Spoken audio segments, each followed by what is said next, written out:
The door to the diner blasted open so hard the little cowbell above it snapped clean off and clattered across the floor. A tiny girl stumbled inside, barefoot, stepping straight onto shattered glass like she didn't even feel it. Her yellow sundress was ripped along one shoulder and smeared with dirt, like she'd run through half the county to get here. She was breathing in these sharp, broken gulps, eyes stretched wide with the kind of fear you only see on adults who've lived through too much. "Please," she whispered. Then her voice jumped, cracking with panic.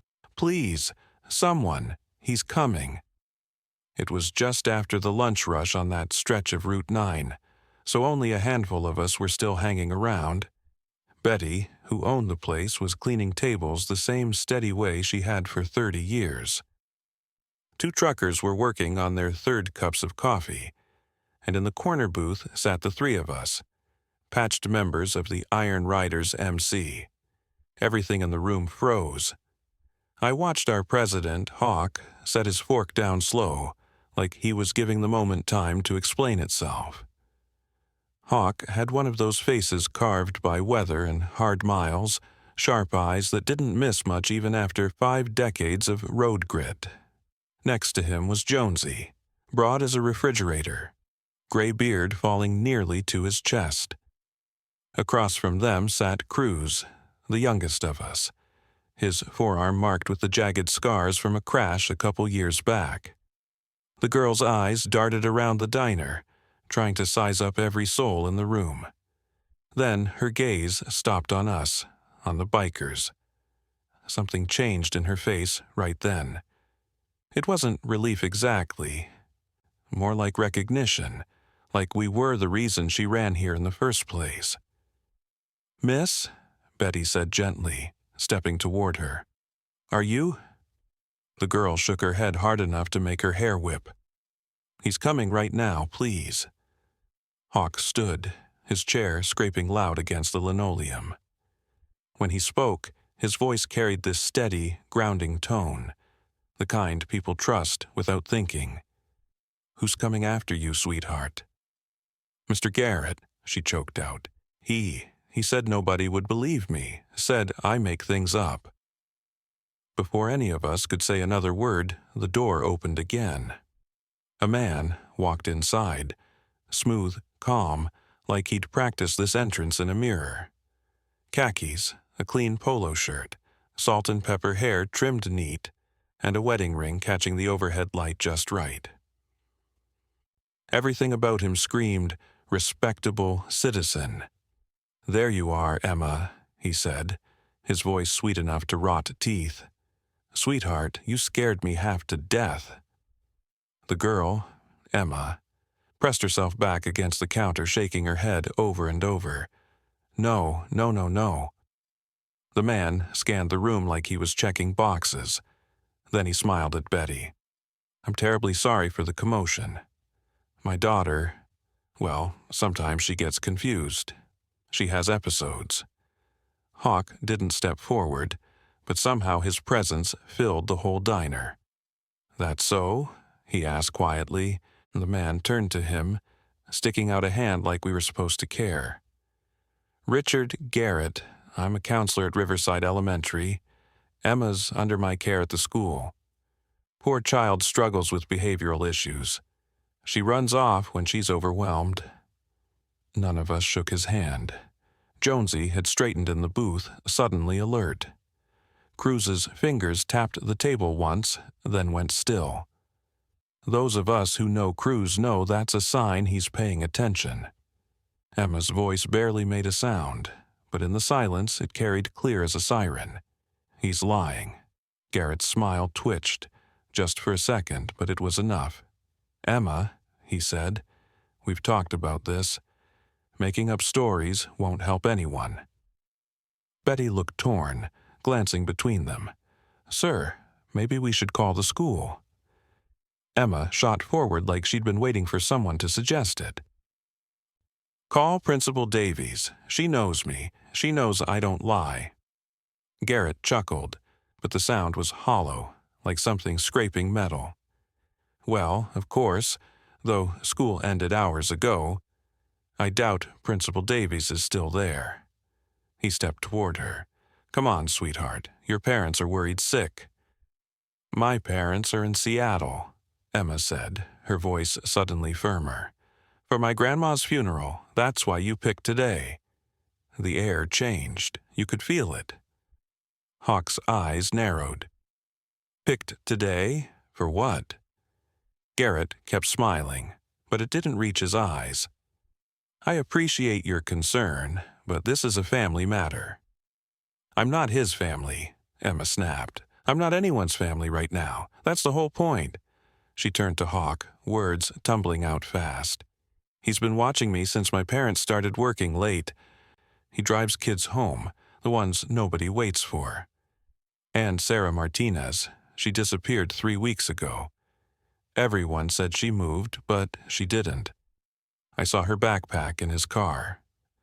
The temperature in the diner seemed to drop 10 degrees.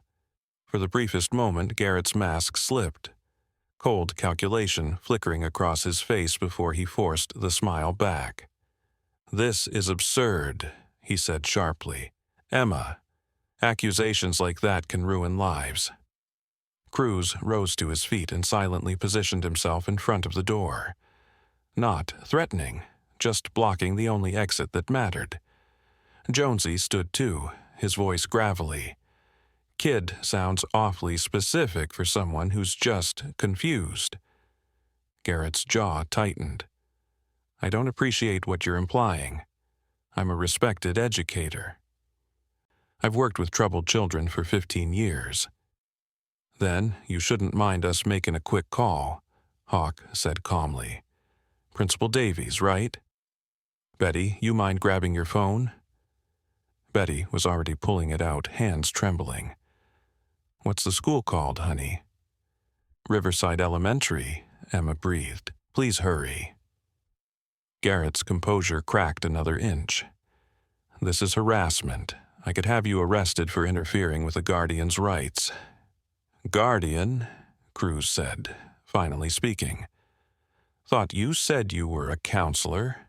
Those ain't the same things. Garrett's eyes darted from one biker to the other, calculating odds he didn't like. His hand dipped toward his pocket. Hawk moved quicker than a heartbeat. No violence, just stopping him. His hand wrapped around Garrett's wrist. Let's keep those hands where we can all see 'em. Garrett yanked, furious. Take your hands off me. This is assault. Jonesy stepped in close, his bulk crowding the space. Funny thing, you ain't shown a single piece of ID, and the kid says she ain't yours.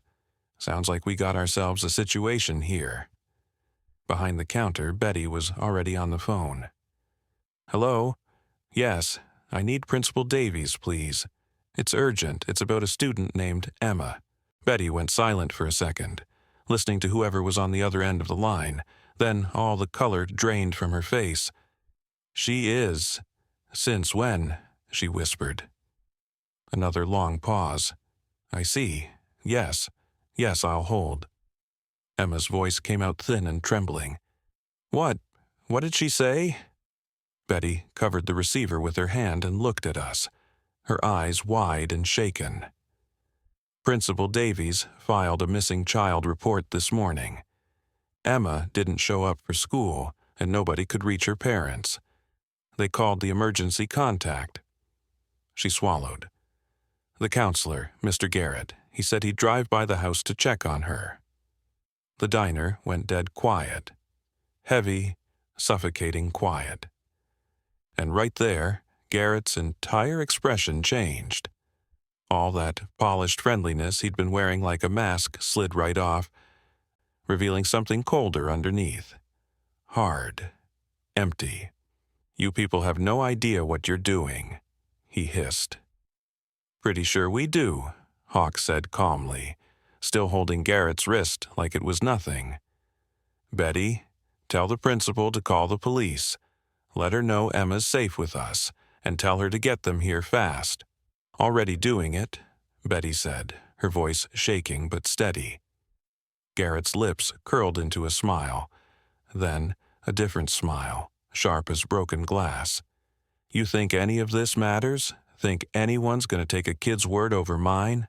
I'm respected in this town. I counsel children, serve on the school board, and you—" He let his eyes slide over us with pure contempt. "You're nobodies, criminals, trash in leather jackets. No one's choosing you over me." Hawk's voice turned into something cold enough to frost a window. "I don't need anyone to believe me. I just need them to listen to her, and to look close enough at whatever you've been hiding." Something flickered across Garrett's eyes. Fear, maybe, or realizing he was losing control. Then Emma spoke again, her voice tiny but somehow strong. "He has a storage unit, number 42, the one by the highway. He doesn't know I saw the key. It fell out of his pocket during art class. I memorized the number because—" Her voice cracked. "Because Sarah used to be my friend." Those words just hung in the air, heavy as smoke. One of the truckers suddenly scraped back his chair. "I'm blocking the parking lot," he said. "Ain't nobody leaving till the cops get here." The second trucker stood up too. "I'll help." That's when Garrett snapped. He lunged, fast, way faster than he'd seemed capable of, and broke Hawk's grip just long enough to shove Emma backward. She slammed into the counter, crying out, but Cruz moved like lightning and caught her before she hit the floor. Garrett bolted for the door. He got maybe 3 steps. Jonesy stepped forward and clotheslined him so hard it sounded like a tree snapping. Garrett hit the linoleum with a grunt. All the air knocked clean out of him. Hawk was on top of him instantly, knee in his back, twisting his arms behind him. "Don't move," Hawk said. No anger, just a certainty that made the whole room settle. Garrett writhed, shouting, "This is assault. I'll sue every one of you. You have no right—" "Right or wrong," Jonesy rumbled. "You ain't going anywhere." Betty shouted from behind the counter, "Police are 2 minutes out. They're sending multiple units."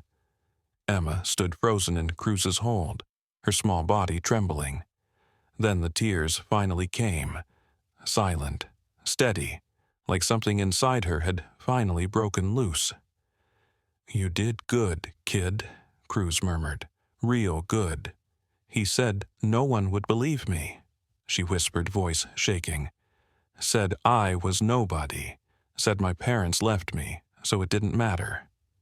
Hawk looked over his shoulder at her while keeping Garrett pinned. "You were wrong about one thing," he said. Emma blinked up at him, wet-faced, confused. "You said you're not anyone's family right now."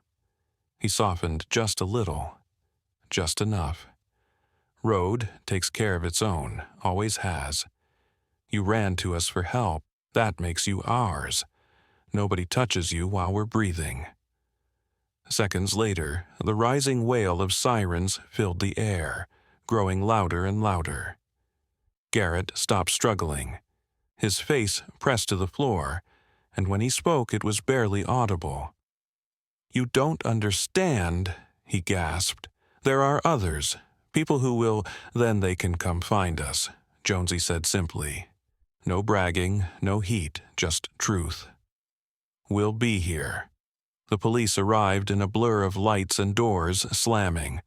4 patrol cars, 2 detective units, officers pouring in, barking orders, securing the scene. Questions flew everywhere, but through all the chaos, we stayed right beside Emma, not talking for her or getting in the way, just standing there like a human wall between her and the world that had failed her. Detective Sarah Morrison gently took Emma aside to get her statement. Emma talked slowly at first, but with each sentence her voice grew stronger, steadying itself like she'd finally realized she wasn't alone. She told Morrison everything.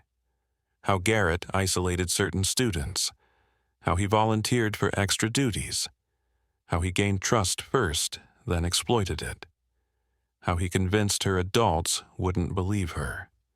Then she said Sarah Martinez's name again, begging.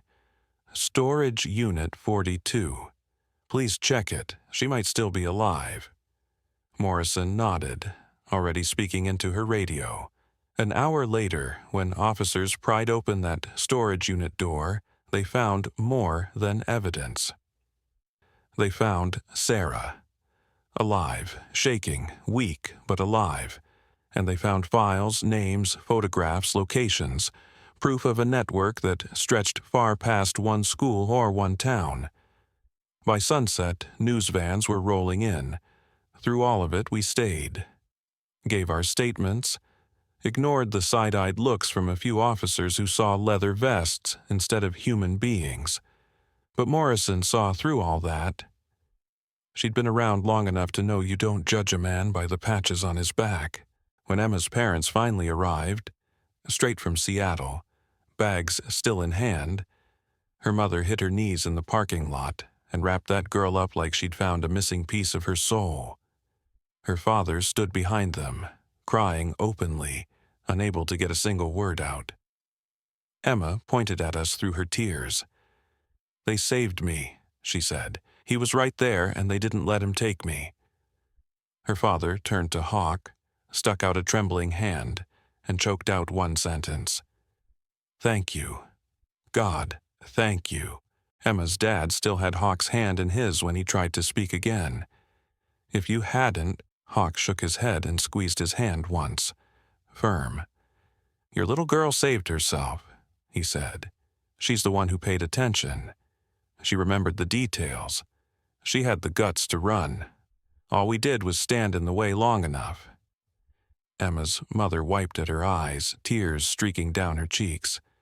"Still, you stood up when you could have looked away. You stood." Jonesy shifted where he stood, uncomfortable the way big men get when someone thanks them too much. "What else were we going to do?" he muttered. Cruz cracked a small, humble smile. "It's what we do. Rhodes got its own code." The sun dipped behind the diner, staining the sky in deep orange and soft purple when Detective Morrison walked up to us again. She looked tired but grateful. "That storage unit had evidence of 17 victims," she said quietly. 17, some going back almost 5 years. Without Emma's testimony, without you stopping him here. She didn't finish the thought. She didn't have to. Hawk nodded once, slow. "You know his attorney's going to try painting you 3 as the aggressors," she added. "Garrett's already claiming intimidation and false imprisonment." "Let him claim whatever makes him sleep better," Jonesy rumbled. "Truth's still truth." Morrison gave a grim little smile. "Yeah, and we've got the diner security footage plus 6 witnesses. He's finished." We mounted our bikes as darkness rolled in. Emma stood with her parents, wrapped in her mom's arms, watching us get ready to leave. "Wait!" she called out. We stopped. She ran toward us, small. Quick steps, and pressed something into Hawk's hand. A drawing, done on the back of a diner napkin. 3 bikes, 3 riders, and a tiny figure standing between them while a shadow loomed above. At the top, written in careful handwriting, one word, "Heroes."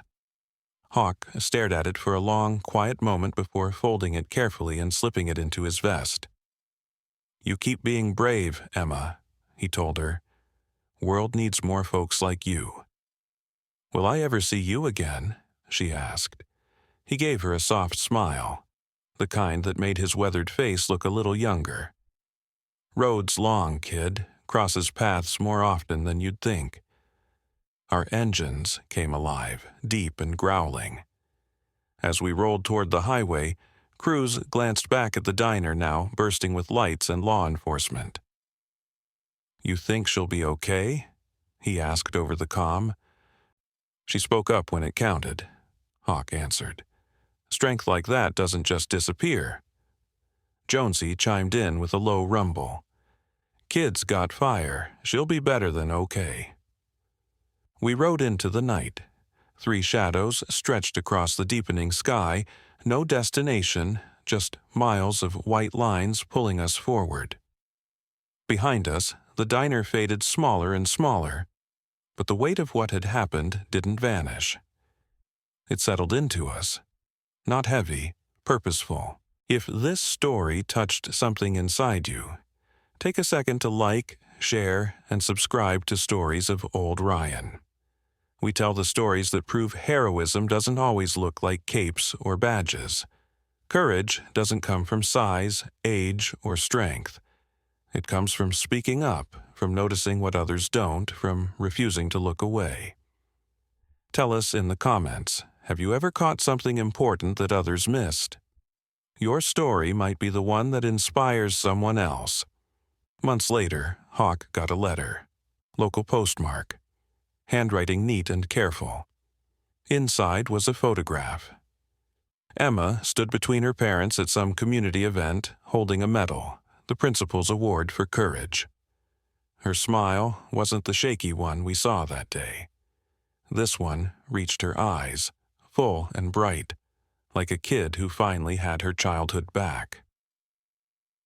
Behind the photo was a note. Dear Hawk, Jonesy, and Cruz. Because of what happened, the whole school district was investigated. They found 2 more people like Mr. Garrett. They're all going to prison for a very long time. Detective Morrison said I helped save 23 kids by speaking up.